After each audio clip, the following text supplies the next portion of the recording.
நமக்கு இந்த பாழா போன மனசு ஒன்று இருக்குது பாருங்க. அந்த மனசு கொஞ்சம் அமைதிப்படுத்தணும் அப்படின்னா இந்த மாதிரி கொஞ்சம் கொஞ்சம் மூச்சு பயிற்சி அப்பப்போ பண்ணுவோங்க. அப்படியே மெதுவாக ரிலாக்ஸாக மூச்சு இழுத்து இழுத்து கொஞ்சம் நேரம் விட்டோம் அப்படின்னா கொஞ்சம் மனசு மைண்டு எல்லாம் கொஞ்சம் ரிலாக்ஸாக இருக்குங்க. மனசும் கொஞ்சம் அமைதியாக இருக்குங்க. இதை நான் அப்பப்போ கொஞ்சம் கொஞ்சம் நேரம் ஃபாலோ பண்ணுவேங்க. டெய்லியுமே கொஞ்சம் கொஞ்சம் நேரம் டைம் இருக்கிறப்ப மெயினாக காலையில் டைம் செஞ்சோமா நமக்கு அடுத்தடுத்த வேலை செய்யறதுக்கெல்லாம் கொஞ்சம் நல்லா ரிலாக்ஸாகவே இருக்குங்க. நான் காய்ச்சல் தலைவலின்னா ஒரு மாத்திரை போட்டு குணப்படுத்திடலாங்க. ஆனால் இந்த மனசு சம்மந்தப்பட்டதெல்லாம் இந்த மாதிரி ஏதாவது நம்ம மூச்சு பயிற்சி இல்லை அவங்கவுங்க அந்த டாக்டருங்க யோகா மாஸ்டருங்கெல்லாம் சொல்லி கொடுப்பாங்க இல்லைங்களா, அதெல்லாம் பண்ணணும் அப்படின்னாவே நமக்கு மனசு நல்லா ரிலாக்ஸாக இருக்குங்க. நமக்கு குருநாதர்னு பார்த்திங்களா நம்ம பிள்ளைங்க தாங்க நமக்கு இந்த யூடியூப் சேனல் ரன் பண்ணுறது, அது எப்படி போடணும் என்ன பண்ணணும் அப்படிங்கிறத அவங்க சொல்லி கொடுக்கறது, இந்த மூச்சு பயிற்சி அதெல்லாம் அவங்க தாங்க நமக்கு சொல்லி கொடுப்பாங்க. அதை அப்படியே நாங்கள் கொஞ்சம் கொஞ்சம் அப்படியே ஃபாலோ பண்ணிக்கோங்க. ஆனால் நமக்கு அது நல்லா ரிலாக்ஸாக நல்லாயிருக்குங்க. இதாங்க அது காலையில் எழுந்திரிச்சி ஒரு 5 மணிக்கு பால் வராதுக்கு முன்னே அதை செஞ்சுட்டுங்க. அதுக்கப்புறம் டீ போட்டு குடிச்சிட்டுங்க. அதுக்கப்புறம் நம்ம கோழிங்களுக்கு தாங்க இற வைக்கலாம் அப்படின்னு சொல்லி போய்கிட்டு இருக்கேன். ஏன்னா நமக்கு இருக்கிறது கொஞ்சம் கம்மியான இடந்தாங்களா, அதனால் ஒவ்வொரு பேட்சாக மரத்தில் இருக்கிறவங்கெல்லாம் இறங்கி வந்தாங்க அப்படின்னா அவங்களுக்கெல்லாம் ஒரு பேட்ச்சு ஃபஸ்ட்டு ஆரம்பத்துலேயே வச்சுருவோங்க. ஏன்னா அவங்க பொறுக்கிட்டு அந்த பக்கம் போயிட்டாங்க, இற சாப்பிட்டு போயிட்டாங்க அப்படின்னா அதுக்கப்புறம் இந்த கூடையில் இருக்கிறதெல்லாம் நம்ம திறந்து விடணுங்க. இங்கே பாருங்கள், நம்ம ரவுடி பசங்க இவங்க 2 பேரும் தனியாக தான் இருப்பாங்க. ரவுடின்னா ரவுடி, அப்பேற்பட்ட ரவுடி பசங்க இவங்க 2 பேருமே. அவங்கெல்லாம் குட்டாக ஒன்றா இருப்பாங்க, எங்கேயும் போக மாட்டாங்க. ஆனால் இவங்க மட்டும் எங்கே கேப் கிடைக்குதோ அதில் பூந்து ஓடிடலான்னு 2 பேரும் அப்படியே பொண்ணு மாப்பிள்ளையாட்டம் அப்படியே ஜோடியில் தாங்க போவாங்க, ஜோடியிலே தான் இருப்பாங்க. அதனால் கூண்டுக்குள்ளே போட்டாலும் 2 பேரும் ஒன்றாவே தான் இருப்பாங்க. அந்த மாதிரி பசங்க இவங்க 2 பேரும். ஆனால் இவனுங்க 2 பேர்த்தையும் யாராவது வாங்கிட்டு போய் விட்டுட்டோம் அப்படின்னா டிசைனாக சண்டை வாங்கிட்டு வந்துடுவாங்க பக்கத்தில் இருக்கிறவங்ககிட்ட எல்லாம். அப்பேற்பட்டவனுங்க இவனுங்க 2 பேர் மட்டும்தாங்க அப்படி. இப்படி தாங்க காலையில் 7 மணி வரைக்கும் நமக்கு இப்படியே இந்த பொழுது கொஞ்சம் போய்கிட்டு இருக்கோம். இந்த மரத்தில் பாருங்கள் 2 சண்டை கோழிங்க. அடுத்த பேச்சு இவங்க இறங்குவாங்க. ஏன்னா அவங்கெல்லாம் ஃபஸ்ட்டு அந்த சிறுவடைங்கிறதெல்லாம் கொஞ்சம் முன்னாலேயே இந்த 5:45 அப்படி தாவி குதிச்சிருவாங்க. இவங்க கொஞ்சம் லேட்டுங்க. அதனால் பாருங்கள் 2 பேரும் எப்படி என்ன பண்ணிகிட்ருக்காங்கன்னு சொல்லி பாருங்கள். நீ ஃபஸ்ட்டு இறங்குறியா நான் ஃபஸ்ட்டு இறங்குறியா அப்படின்னு சொல்லி பார்த்துட்ருப்பாங்க. என்னென்னா இந்த கால்லலாம் கயிறு கட்டி விட்ருக்குறாங்களா, அதனால் அது போனால் மாட்டிக்கும் அப்படின்னு சொல்லி அது கொஞ்சம் கேர்ஃபுல்லாக பார்க்க வேண்டியதாக இருக்குதுங்க. அந்த குச்சியிலேயே மாட்டிக்கலைங்களா, அதனால் இது இவங்களுக்கு உண்டான தீனிங்க. இவங்களுக்கு கொஞ்சம் ஸ்பெஷல் கவனிப்பாகவே இருக்குங்க. கொஞ்சம் கருவாடு டெய்லியுமே அது வச்சுருவோங்க. கோதுமை, அந்த மக்காசோளம், கொஞ்சம் இவங்களுக்கு அரிசியெல்லாம் கொடுக்கறத கொஞ்சம் அவாய்ட் பண்ணிவிட்டுங்க. கொஞ்சம் வெயிட் ஏறணும் அப்படிங்கிறாங்க, அதனால் அவனுங்களுக்கு அரிசி கொஞ்சம் கொடுக்கறதில்ல. ஏன்னா சண்டை கோழி இல்லைங்களா, அதனால் சரி அப்படின்னு சொல்லி அரிசியெல்லாம் கொஞ்ச நாளாகவே இப்போ கொடுக்கறதில்ல. பார்க்கலாம் எப்படி வராங்க என்னன்னு சொல்லி. ஏன்னா இது வளர்த்தியெல்லாம் நமக்கு நாம் சும்மா ஒரு என்டர்டெயின்மெண்ட்டுக்காக சரி ஆக்கிறதுக்கு இருந்தால் போதும் அப்படின்னு சொல்லி அந்த நம்ம நாட்டுக்கோழி தாங்க வளர்த்திட்டு இருந்தோம். இது ஒரு வீட்டுக்காரர் 2 வாங்கிட்டு வந்து விட்டார். அதனால் சரி அதையும் கொஞ்சம் கவனிச்சிக்கலாம் அப்படின்னு சொல்லி அவங்களுக்கு ஒரு ஸ்பெஷல் கவனிப்புங்க. நான் ஃபோன்லலாம் போடுறத பார்த்தா 5000 6000க்கு விற்குங்கிறாங்க. ஆனால் அது எப்படி என்னங்கிறது தெரியலைங்க. இது ரொம்ப சின்ன ஒரு மிடிலான ஒரு பேட்சுங்க. இவங்களெல்லாம் திறந்து விடுக்கல, அவங்களுக்கு மட்டும் கொஞ்சம் கம்பரிசியாகவே தனியாக வச்சிடுறதுங்க. இவங்களை திறந்து விட்டோம் அப்படின்னா இந்த பெரிய கோழி எல்லாம் இவங்கள முடுக்கி விட்ருவாங்க. அதனால் அவங்கள முடுக்கி விட்டு கொஞ்சம் நேரம் அவங்க இற சாப்பிட்ற வரைக்கும் நின்று அதை பார்த்துக்கணுங்க.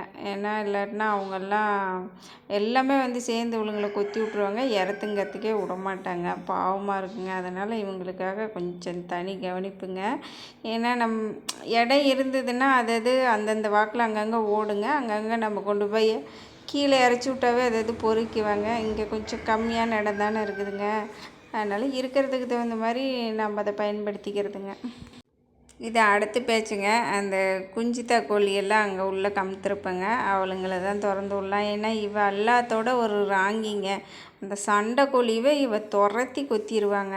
அந்த அளவுக்கு ஒரு கொடுமைக்காரவ அவ. இன்னொரு அந்த குஞ்சித்தா கோழி அந்த கொடியில் இருக்குதுங்க. இவ யாரை சாப்பிட்டு போனோட்டி தான் அவளை திறந்து விடணும், இல்லைன்னா அவளையும் சேர்த்தி கொத்துவா. அந்த சண்டைக்கோழியும் சேர்த்தி கொத்துவாங்க. பயங்கர அகராதி பிடிச்சி. யாருன்னா இந்த கோழிகளுக்கே ராஜா யாருன்னா இவ இந்த கருவாச்சி தாங்க, அந்த குஞ்சித்தா கோழி தாங்க. அப்படி இருக்காங்க. டீ வச்சுட்டேங்க. இந்த பச்சை பயிர் கொஞ்சம் வறுத்து வச்சுட்டு போயிருந்தேங்க. பச்சை பயிர் குழம்பு தான் வைக்கலாம் அப்படின்னு சொல்லி, அதை தான் சரி அம்மியில் வச்சு நுணுக்கலாம் அப்படின்னு சொல்லி அதுக்கப்புறம் அதை நுணுக்கிட்டு இருக்கேங்க. நான் அப்படியே அம்மியிலேயே, ஏன்னா அப்படியே ஃபுல்லாக எல்லாம் உடச்சி வச்சேன் அப்படின்னா அது என்னமோ எனக்கு அந்த பருப்பு பிடிக்க மாட்டேங்குதுங்க. நமுத்து போன மாதிரி ஒரு மாதிரியாக இருக்குதுங்களா. அதனால் நான் எப்போ அடிக்கடி பச்சை பயிர் குழம்பு வைக்கிறது இல்லைங்க. எப்போயாவது ஒன்று தான் வைப்போமா, வாரத்தில் ஒரு டைம் அந்த மாதிரி. அது சரி அப்படின்னு சொல்லி நான் இப்படியே கொஞ்சம் நுணுக்கியே வச்சுக்கலாம் அப்படின்னு சொல்லி அம்மியில் வச்சு லைட்டாக அதிகமாக போட்டு தேய்க்க, சும்மா அப்படி கல்லை உருட்டினமாவே இது 2 3 உடஞ்சிருங்க. அதுக்கப்புறம் நம்ம அதை எடுத்து பொடிச்சு குழம்புக்கு பயன்படுத்திக்கலாங்க. நம்ம காலையில் 7 மணி வரைக்கும் கோழியோட போராட்டங்க. 7 மணிலேருந்து ஒரு 8 மணிக்குள்ளே சமையல் வேலைங்க. அவ்வளோதாங்க நம்மளுடைய ஒர்க்கு. அதுக்கப்புறம் மறுபடியும் போனால் கோழிக்கிட்ட அது இதுவும் அப்படியே இதுன்னுட்டு அப்படியே ஓரியாடிட்டு ஒரு டைம் பாஸ் ஆயிருங்க. நம்ம முரத்துலலாம் எதுவும் புடைக்கிறது இல்லைங்க. எல்லாம் முரத்தில் ஏன் புடைக்கல இது புடைக்கிறேன்னு பாப்பா கேட்டுகிட்டு இருந்ததுங்க. அதுக்கு தான் பேசிக்கிட்டு உடைச்சிட்டு இருந்தேன். அதே நம்ம வடை சட்டிலேயே கொஞ்சம் தானே அது பருப்பு அப்படி போட்டு எவ்வளோ இருந்தாலும் நான் அதுலேயே போட்டு அப்படியே உடச்சிருவேங்க. போட்டு அப்படியே அதுலேயே 2 பெரட்டுமா அதில் இருக்கிற தொல்லியெல்லாம் போயிருங்க. அது பாருங்கள் நல்லா சுத்தமாக தான் இருக்குது அப்படின்னு சொல்லி காமிச்சிட்டு இது எனக்கு என்ன அப்படின்னு சொல்லி, சரி பீக்குங்க அதிகமாக காய்க்கிறது இல்லைங்க, ஒவ்வொரு காயாக தான் காய்ச்சிக்கிட்டு இருக்கு. அதனால் சரி அன்றைக்கி கத்திரிக்காயில் ஒன்று பொரித்து போட்டோம். இன்றைக்கி வந்து சரி பச்சை பயிற்றுலேயே போட்டுடலாம் அப்படின்னு சொல்லி தான் அந்த பீக்கங்காயும் பறிச்சிட்டு வந்தேன். ஏன்னா அது மறுபடியும் கொஞ்சம் இன்னும் அடுத்த நாள் விட்டோமா பீக்கங்காய் வந்து சீக்கிரம் முத்திருங்க. அதனால் சீக்கிரம் பறிச்சிடலாம் அப்படின்னு பறித்து வீட்டில் கொண்டு வந்து வச்சாலும் அது வாடிட்டு ஏன் அப்பப்போ போடுறத ஃப்ரெஷ்ஷாக செஞ்சுக்கலாம் அப்படின்னு சொல்லி போட்டாச்சுங்க. பொரியலுக்காய் இருந்தது அப்படின்னா நான் பீக்கங்காய் அருவாமனையில் வச்சு அரிஞ்சிருவேங்க. அது கொஞ்சம் சீக்கிரமாக எனக்கு அறிகிற மாதிரி இருக்கும். இது கொஞ்சம் ஒரு காய் தானே அப்படிங்கிறதுனால இப்படியே கத்தியிலேயே நான் அரிஞ்சிடுறதுங்க. இதுவும் கொஞ்சம் சீக்கிரமாகவே அரிஞ்சிடலாம், அதனால் நான் அப்படியே அரிஞ்சிருவேங்க.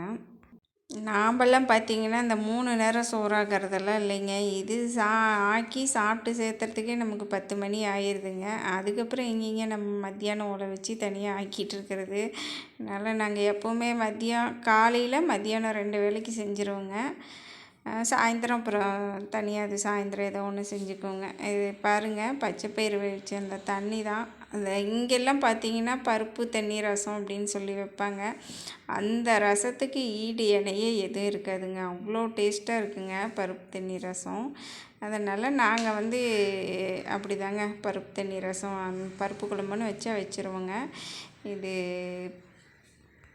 பார்லி அரிசி கஞ்சி தாங்க, மறந்துடுச்சு, ஞாபகத்துக்கே வரல. அதுதான் கொஞ்சம் வைக்கலான்னு சொல்லி வச்சிட்ருக்கோம். இது முட்டைங்க, நம்ம கருவாப்பையனுக்கு முட்டை கொடுக்கலாம் அப்படின்னு சொல்லி அவனுக்கு வச்சிட்ருக்குங்க. கொஞ்சம் சத்து குறைபாடுனால அவனுக்கு கொஞ்சம் அலர்ஜி மாதிரியெல்லாம் வருதுங்க. அதனால் அவனுக்கு முட்டை வச்சிட்ருக்கோம். அப்படியே இந்த மாதிரி பாருங்கள் சிம்பிளாக இருக்கணும் அப்படின்னா நான் வீடியோவுக்காக இதில் அப்படியே கொஞ்சம் எடுத்து போடுறேங்க. இந்த நம்ம பருப்பு தாளிக்கிறாரு இல்லைங்களா, அதுலேயே நம்ம கொஞ்சமாக அந்த தாளிப்பை கொடுத்தோம் அப்படின்னாலுமே அந்த பருப்பு தண்ணி ரசத்துக்கு போதுங்க. ஆனால் நான் கொஞ்சம் பூண்டு இதெல்லாம் போட்டு, ஏன்னா பூண்டு அதுலேயே போட்டு வேவிச்சிருக்குறேங்க, அது ஒன்றும் பிரச்சனை இல்லை பருப்புலையே. இருந்தாலும் நம்ம பூண்டு மிளகாய் போட்டு அது ஒரு தாளிப்பு கொடுத்துட்றதுங்க.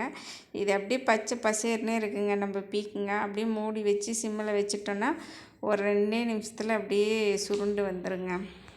ஒரு டைம் இப்படியும் வைப்பேங்க, ஒரு டைம் அந்த பச்சை பயிறுக்குள்ளேயே கட் பண்ணி போட்டு அப்படியே கடைஞ்சும் தாளிச்சிடுறதுங்க. அது ஒரு மாதிரி டேஸ்ட்டாக இருக்குங்க, இது ஒரு மாதிரி டேஸ்ட்டாக இருக்கும். ஏன்னா ஒவ்வொரு டைமும் ஒவ்வொரு மாதிரி நான் வச்சுருவேங்க. அவ்வளோதாங்க. நம்ம பச்சை பயிறு கடைஞ்சதையும் எடுத்து ஊற்றியாச்சுங்க. அடுத்தது ரசத்தை அப்படியே லைட்டாக ஒரு தாளிப்பு கொடுத்துடலாம் அப்படின்னு சொல்லி, கருவேப்பிலை தழை தாங்க இல்லை, சரி இல்லைன்னா பரவாயில்ல அப்படின்னு சொல்லி எண்ணெய் கடுகு மிளகாய் போட்டுங்க. அதுக்கப்புறம் பூண்டு ஒரு 2 3 பூண்டு தட்டி போட்டுக்கிட்டேங்க. அதுக்கப்புறம் நம்ம பருப்பு தண்ணி எடுத்து தாளிப்பு கொடுத்தோமா முடிஞ்சுதுங்க. இல்லைனாலும் நம்ம அப்படியே புளி போட்டு கரைச்சி விட்டு உப்பு போட்டு வச்சுக்கிட்டோமாலும் அதுவும் சூப்பராக இருக்குங்க. ஏன்னா இப்படி தாளித்து கொஞ்சம் வச்சுக்கிட்டோம், கொஞ்சம் சூடு பண்ணி வச்சுக்கிட்டோன்னா சாயந்தரம் வரைக்கும் கூட, நாளை காலையில் வரைக்கும் கூட கெட்டு போகாதுங்க. அப்படியே விட்டுட்டோம் அப்படின்னா அந்த ரசம் வந்து கெட்டுருங்க. மதியம் சாயந்தரத்துக்குள்ளாரையே அது கெட்டுருங்க. அதனால் நான் இப்படி ஒரு தாளிப்பு கொடுத்துட்றதுங்க. நான் இந்த வீடியோவில் வர மாதிரி எல்லாம் ஒவ்வொரு கரண்டி மசாலா அதெல்லாம் போட்டெல்லாம் நாங்கள் வைக்க மாட்டோங்க. நம்மள வீட்டில் இருக்கிற சிம்பிளான இது இப்படி தாங்க. இதுதான் எங்களுக்கு செட் ஆகும். அந்த மிளகாப்பொடியெல்லாம் போட்டோம் அப்படின்னா எங்கள் குடலெல்லாம் அப்படியே வெந்து போயிடும்னு நினைக்கிறேங்க. அவ்வளோ மிளகாப்பொடி ஒவ்வொரு வீடியோவில் அள்ளி போட்டுட்ருக்காங்க. அப்படியே லைக் கொடு.